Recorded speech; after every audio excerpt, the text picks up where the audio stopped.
그러면 이렇게 한 층만 이용해서는 아이패드를 오래 쓰면 또 이제 품질 이슈가 벌어질 거 아니에요? 그러니까 아예 디스플레이 업체한테 투스택으로 해달라. 두 가지 단계였는데 이 하나하나의 증착 공정들, 이 유기물도 두 번이나 증착을 해야 되고 이렇게 하다 보면은 공정 자체가 1.5배에서 2배 늘기 때문에 이거 자체가 생산량을 줄여줄 수 있는 요인이고, 그 말은 뭡니까? 이 디스플레이 패널을 생산하는 데에 더 생산비가 많이 든다라고 이해를 하시면 돼요. 그러니까 아이패드도 더 비싸질 거라고 얘기가 드는 부분이 되겠죠.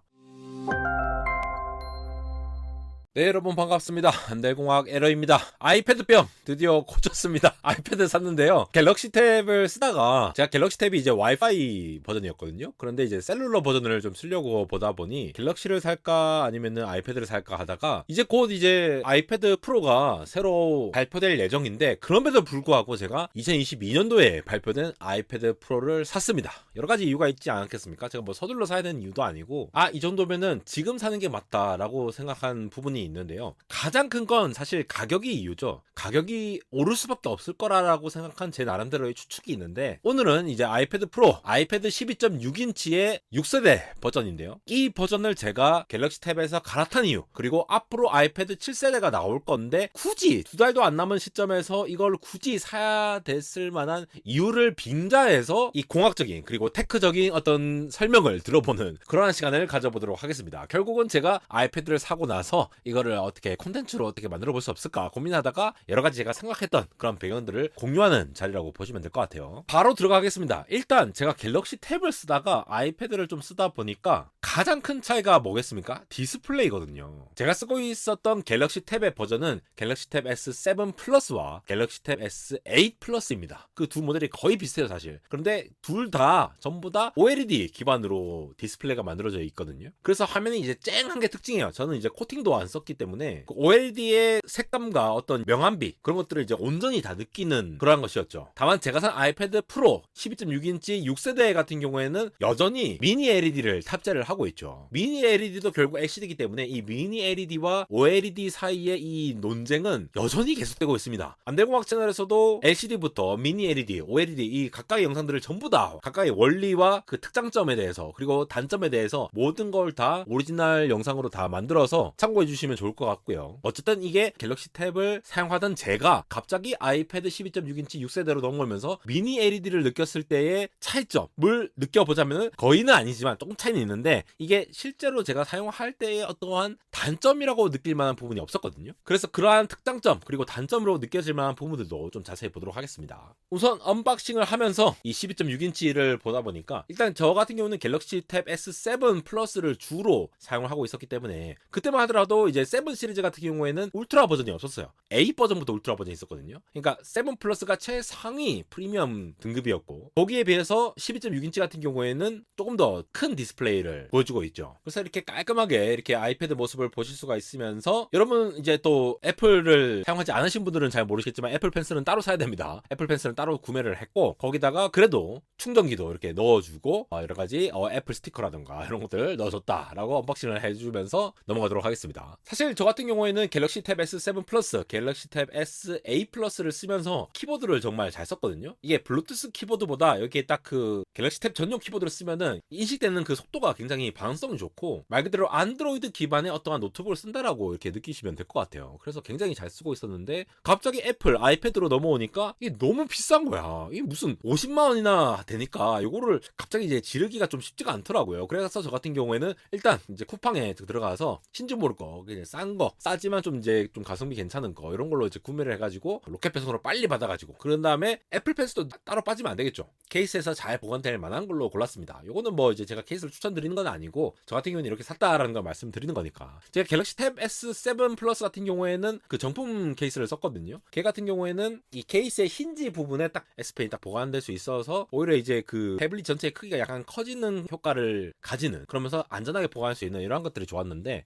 애플의 이 매직 키보드를 사기에는 너무나도 비싸서 아직은 지금 고민 중이기 때문에 요거는 제가 나중에 사면은 따로 리뷰를 하도록 할게요. 근데 이 영상에서 보면 이 신지모로 케이스 같은 경우에도 잠깐 리뷰를 드리면은, 이게 이제 겉면에 이게 잘못 이렇게 집어가지고 이게 들게 되면은 이게 자석에 버티는 힘이 좀 약하다는 느낌을 받긴 했습니다. 근데 제가 지금 이제 한두 달 이제 써보니까 이렇게 들 일은 거의 없어요. 이 케이스를 이렇게 들 일은 거의 없으니까 사실 이렇게 저렴한 걸 사더라도 그렇게 무리는 없지 않을까 싶은 생각이 들고, 오히려 이게 애플 펜슬을 이렇게 커버하는 이러한 형태로 되어 있는데 요게 좀 다시 좀 불편하긴 했어요. 저 같은 경우에는 요건 참고하시면 되겠습니다. 그리고 갤럭시 탭 S7 플러스를 쓰다가 느낀 점은 아이패드 프로 자체가 두께 자체가 조금 두꺼운 느낌이 있어요. 어쩔 수 없는 부분이라고 생각해요. 저는 왜 그렇게 생각하냐면은 갤럭시 탭 S7 플러스 같은 경우에는 OLED가 들어갔잖아요. 그러니까 OLED 같은 경우에는 이게 LCD, 미니 LED라 하더라도 LCD이기 때문에 이 LCD 패널에 비해서는 이 두꺼울 수밖에 없는 그런 기술적인 이유가 있습니다. 이거 나중에 설명드릴게요. 근데 이게 또 이제 베젤도 약간 좀 두꺼운 느낌이 있어요. 그래서 약간 좀 이게 둔탁한 느낌이 있다라는 느낌을 받긴 했습니다. 갤럭시 탭 S7 플러스를 사용하다가 쓰니까 그런 느낌이 드는 거예요. 그런데 이제 실질적으로 제가 가장 큰 이걸 바꾸게 된 계기는 물론 와이파이 버전의 갤럭시 탭을 쓰고 있다가 셀룰러로 바꾸려고 하는, 그러니까 5G로 하려고 하는 것도 있었지만 가장 큰 거는 제가 맥북을 주로 사용하기 때문에 맥북으로 이제 듀얼 모니터로 쓰고 싶은 이러한 니즈가 컸어요. 그러니까 사이드카로 이걸 딱 쓰려고 하다 보니까 셀룰러 모델을 쓰면서 듀얼 모니터를 지원하는 걸 찾다 보니 갤럭시 탭은 또 새로운 앱을 또 써야 되고 이렇게 하다 보니 아이패드 프로가 적절한 시점이었죠. 그럼에도 불구하고 다음 세대의 아이패드, 그러니까 M3 아이패드가 곧 나올 거잖아요. 그럼에도 불구하고 이걸 기다리지 않은 것은 결국은 가격 때문입니다. 왜냐? M3가 탑재된 아이패드 같은 경우에는 지금의 아이패드 프로보다 훨씬 더 비싼 가격이 책정될 거다라는 루머가 너무나도 많이 돌고 있었기 때문이죠. 근데 그게 신빙성이 있어요. 미니 LED 같은 경우에는 밝기 같은 경우에는 충분히 밝아요. 왜냐면 OLED의 디스플레이를 가지고 있는 스마트폰이라던가 태블릿 같은 경우에는 이 OLED가 결국 이 유기물을 기반으로 자체 발광하는 소자인데 이 유기물의 밝기를 너무 세게 하면은 이 유기물들이 타버리는 버닝 현상이 발생할 수밖에 없단 말이에요. 물론 지금 많이 발전이 됐습니다. 그럼에도 불구하고 이러한 유기물이 타버리는 이러한 이 수명을 가지고 있는 디스플레이이기 때문에 미니 LED는 그냥 말 그대로 LED가 밝기를 빵빵하게 내주는 거에 비해서 OLED가 이러한 단점이 있는 거죠. 그렇게 보면은 밝기는 미니 LED가 충분하다라고 하는데 여기에서 여러분 미니 LED와 OLED의 이 디스플레이 차이를 좀 설명드리려고 합니다. 지금 보시는 미니 LED라는 건 뭔가, 원래 LCD라는 게 지금 저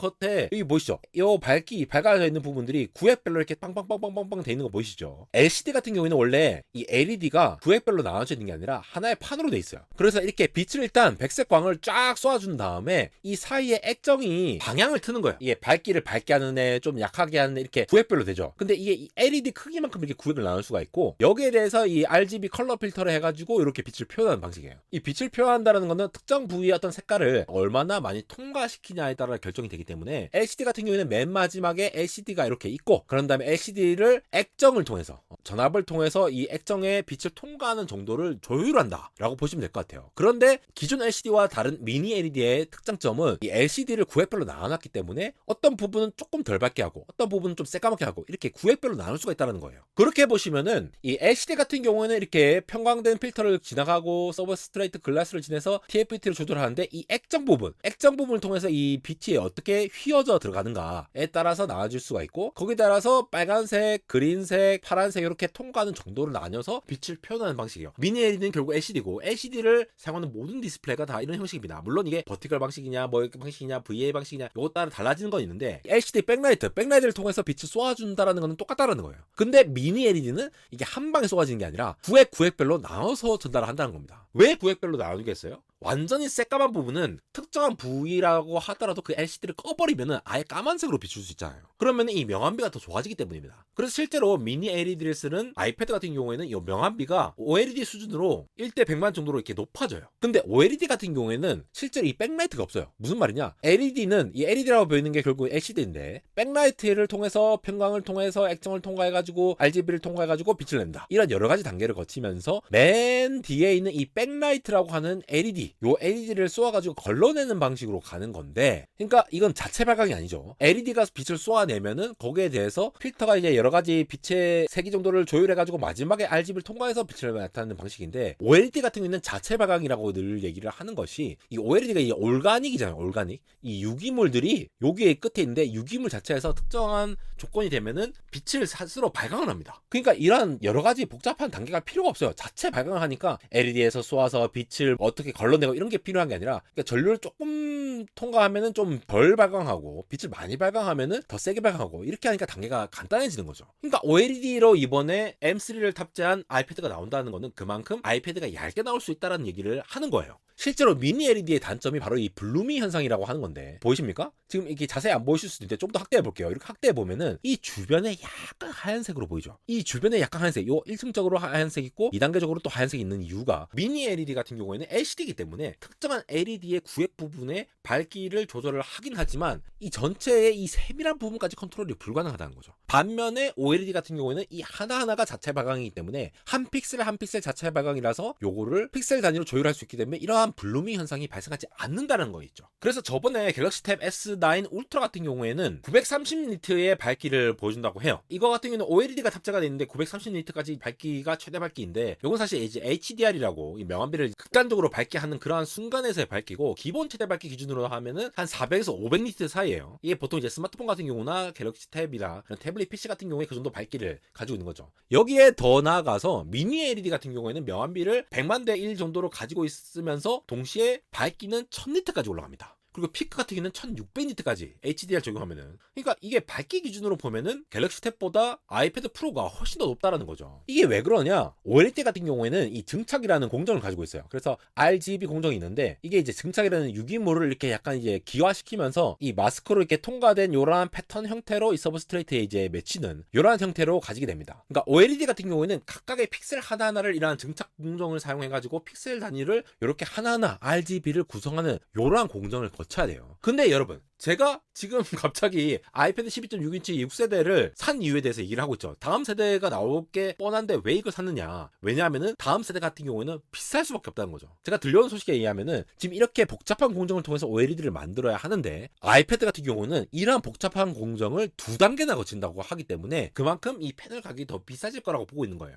OLED 같은 경우에는 이렇게 지금 보시다시피 아이패드 같은 경우에 이렇게 지금 버닝 현상이라고 정말 맨날 쓰는 것만 이렇게 쓰면은 이제 패스코드를 입력해야 되는 장면인데 이렇게 많이 썼던 장면에 대해서 이렇게 잔상이 남는 이런 효과를 발생을 하는 거예요. 즉 오래 쓰면 쓸수록 이렇게 이러한 버닝 현상이 발생하기 때문에 아이패드 같이 특정한 이렇게 필기를 많이 한다라거나 아니면은 스마트폰에 비해서 오래오래 쓰는 이러한 태블릿 PC 같은 경우에 기존의 OLED를 빨리 차용을 하게 되면은 미니 LED를 사용하던 아이패드보다 훨씬 더 빨리 수명이 다를 수가 있습니다. 그래서 애플이 이 디스플레이 업체들한테 요구를 한 조건으로 루머로 돌고 있는 것이 바로 밝기를 이렇게 1.5배에서 2배로 할 수 있도록 이렇게 층을 여러 번 나눌 수 있는 이러한 더블 레이어의, 우리 흔히 투스택 텐덤이라고 얘기를 하거든요. 이러한 형태의 OLED 디스플레이를 요구를 하고 있다는 얘기가 되겠습니다. 그래서 실제로 RGB도 이렇게 두 가지의 층이 있죠. 블루 같은 경우에 파장이 정말 짧고 에너지가 많이 들기 때문에 이걸 계속 쓰다 보면은 그쪽에 버닝 현상이 빨리 발생하는 거예요. 그러면 이렇게 한 층만 이용해서는 아이패드를 오래 쓰면 또 이제 품질 이슈가 벌어질 거 아니에요? 그러니까 아예 디스플레이 업체한테 투스택으로 해달라, 두 가지 단계였는데 이 하나하나의 증착 공정들, 이 유기물도 2번이나 증착을 해야 되고 이렇게 하다 보면은 공정 자체가 1.5배에서 2배 늘기 때문에 이거 자체가 생산량을 줄여줄 수 있는 요인이고, 그 말은 뭡니까? 이 디스플레이 패널을 생산하는 데에 더 생산비가 많이 든다라고 이해를 하시면 돼요. 그러니까 아이패드도 더 비싸질 거라고 얘기가 드는 부분이 되겠죠. 지금까지 얘기한 게 디스플레이 부분인데 여기에 더해서 애플 펜슬도 3세대가 나올 거라는 얘기가 있습니다. 지금 같은 경우는 제가 예전에도 애플 펜슬 새로운 모델은 이렇게 뭔가 센서가 탑재된 거에 새로 나올 수 있다라고 특허를 토대로 해서 제가 분석을 한 적이 있죠. 그러니까 새로운 세대 애플 펜슬 같은 경우에는 이 컬러 센서, 그러니까 광 감지기가 있어가지고 실제로 광을 쏘아가지고 이 지금 내가 애플 펜슬로 딱 지적을 하는 부분에 컬러를 센싱해가지고 반사되는 빛으로 바로 이 스포이드로 따오는 것처럼 색깔을 따올 수 있는 이러한 것들을 지원하는 애플 펜슬이 나오지 않을까, 이러한 것들도 기대가 될 수 있고요. 그래서 이러한 특허들이 계속 나오고 있으니까 2022년도 2월에 나온 특허거든요. 이러한 것들이 아마 나오지 않을까? 그러면은 뭡니까? 더 가격이 비싸질 거다. 저는 솔직히 이런 거 필요 없거든요. 디스플레이가 미니 LED면 충분해. OLED 필요 없어. 근데 쓸데없이 비싸게 살 필요가 없잖아, 저 같은 경우는. 그래서 지금 이제 아이패드 12.6인치 6세대를 산 거라고 말씀드릴 수가 있고요. M3도 탑재가 되면은 좀 더 좋겠죠. 그런데 사실 저는 개인적으로 이렇게 생각합니다. 아이패드에서 영상 편집을 할지라도 M2, M1 정도면은 충분한 성능을 보이는 프로세서다. 그래서 M3까지 탑재한, 그리고 아이패드 3세대나 아니면은 뭐 버닝 현상을 억제하기 위해서 OLED를 탑재하거나 이러한 것들만으로는 가격 인상의 요인을 충분히 제가 대응하기 힘들겠다. 그래서 이전 세대를 산 것이 되겠습니다. 저희 채널에서 뭐 제품 리뷰를 자주 하지도 않고 제가 쓰는 용도의 어떠한 제품만을 가지고 내돈내산으로 산 것들만 리뷰를 하기 때문에 이러한 기술적인 요인들을 한번 참고해 주시면 좋을 것 같고요. 물론 뭐 다음 세대를 사지 말라는 게 전혀 아닙니다. 또 다양한 분들이 있죠. 뭐 이스펙님이라든가 뭐 여러 가지 훌륭한 리뷰어 분들이 있으시기 때문에 그러한 분들 얘기를 잘 들어가 보시면서 또 판단해보시면 좋겠습니다. 이렇게 아이패드 프로를 사면서도 너무 비싼 탓에 구매를 할까 말까 고민을 하던 와중에 그래도 콘텐츠 하나 만드는 정도면은 사도 되지 않을까 하는 생각을 하면서 이렇게 콘텐츠로 승화하여 여러분께 알려드리고 있는 안대공학 에러였습니다.